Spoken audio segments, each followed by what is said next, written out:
करिअरचं वय आणि प्रेग्नन्सीचं वय आता हे क्लॅश व्हायला लागलंय आणि असे केसेस आता खूप वाढत चालले. मग त्यामुळे काय होतं, की फ्रस्ट्रेशन येतं, की मग मी करिअर सोडून देऊ का बेबीसाठी? किंवा मग बेबीच नको, मग करिअरच फोकस करावा. अशा देखील अनेक गोष्टी होतायत. मग त्यामध्ये काय निर्णय घेणं योग्य आहे किंवा मग दोघांनी मिळून काय निर्णय घ्यायला पाहिजे तेव्हा?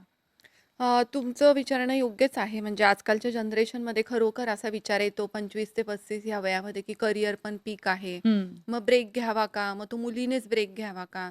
पण ॲक्चुअली जर आपण असा विचार केला, तर मला तरी वाटतं, की दोघांनी प्रेग्नन्सी प्लॅन करण्याच्या आधी काउन्सेलिंग केलं पाहिजे, की आम्हाला प्रेग्नन्सी प्लॅन करायची आहे. म्हणजे रिस्पॉन्सिबिलिटीज या दोघांच्या असतात, मुलाच्या पण आणि मुलीच्या पण. हं. मानसिक रित्या किंवा शारीरिकदृष्ट्या ते तयार झाले पाहिजे.